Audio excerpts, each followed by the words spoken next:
Jordan, hi. Hello. So now you are in Ukraine. Jordan, we met in London and you promised me to come to Ukraine. Now you're in Kiev, in the center of the Kiev.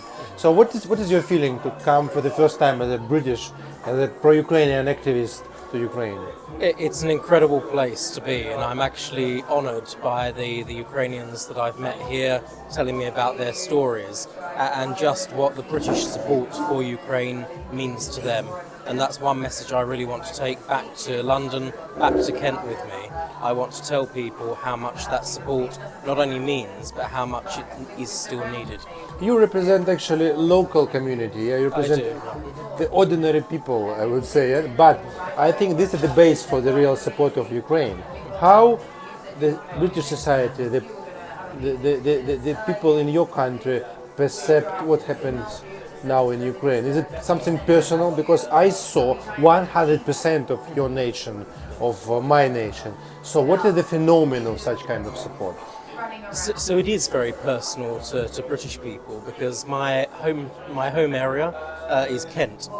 Kent alone has seen 3,100 Ukrainian refugees, displaced people move in to our homes. So Ukrainian nationals are living in the homes of Kent families. So they're going to schools in Kent, and therefore it's personal. It matters to us. Actually, I think it was your first part of your activity concerning helping Ukraine, these displaced persons. Are you really organized the shelters, the first aid for these people when they came?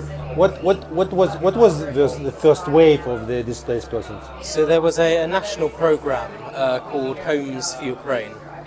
And basically anyone from local communities could sign up and offer their spare bedrooms, etc.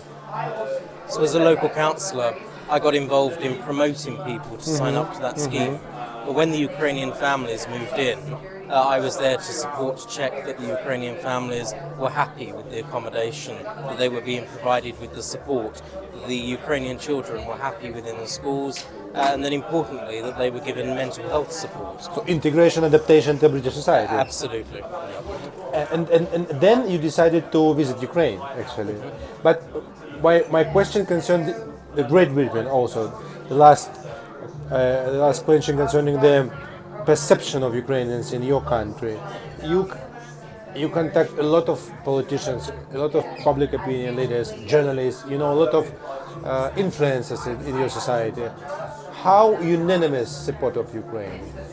I would say fairly unanimous. You're always going to get people who disagree. But my biggest worry is because the Ukrainian war is going on for such a prolonged period of time, that we need to make sure that support continues. And I'm sure it will, but we need to make sure that it's up there in people's minds constantly. You're absolutely right. I also think that we should do some practical steps to make some bridges between societies in humanitarian activity, in I don't know, city diplomacy, in political sector. What are your mission here? Not only, if you're not speaking about only humanitarian issues, but what practical steps also real to unite two nations, two countries, actually, two countries. So for me, it does go down to those grassroots levels. It's the people on the ground, and the best way that you can do that is through twinning, sister cities. So I'm from Kent, and I had the privilege of visiting Chernihiv. You visited the city? Yeah, I visited the city, and I met with the Oblast members.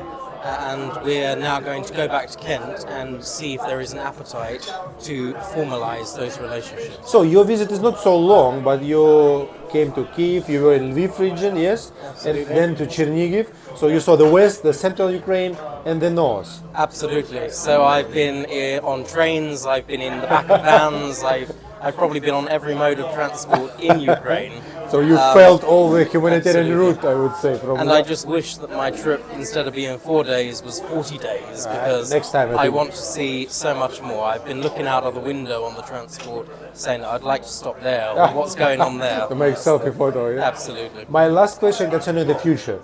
How you see the future of cooperation between different communities and sub-societies and the twin cities and the communities, I don't know, territorial integration, territorial cooperation between Ukraine and Great Britain. What we can do more to achieve our common goal, victory? So for me, it has to be at every level. So it has to be at the very grassroots. So we're talking about school children in Britain writing letters to Ukrainian school children. So For example, yeah. create across the generations that bond of friendship. But on the higher up levels, we need to be looking at how can we increase trade between the United Kingdom and Ukraine. How can we increase security, cooperation between our two countries, and just ensure that we are cementing in those relationships for the long term. And one political question: how British people perceive Zelensky? You know that a lot of people compare Zelensky with Winston Churchill when we speak about the significance of the personality. What we can say about to this personality? How perceive you our president, and what Winston Churchill means for British history? Yes, so it's often said that some men are born great, others have greatness thrust upon them. And Winston Churchill found himself in that position in World War II. President Zelensky found himself in that problem with the war in Ukraine. So I believe that there are similarities that can be drawn through the two characters. And the way that President Zelensky has inspired the nation to carry on, I think back to the time of 1940, when we in Britain were deciding whether or not we wanted appeasement with Germany, or we were going to stay and fight alone. And Churchill did a rousing speech in the House of Commons where he said that Great Britain was going to stand alone. And at that point, war had been declared, and Churchill made that pledge and that commitment. Zelensky has made that pledge and commitment that however long the struggle is going to be, however hard the road ahead is going to be, however much people turn away, Ukraine is a sovereign country and sovereignty has to be respected. Thank you. Thank you for your sincere support and for your brilliant historical comparison of the current situation. Thank you.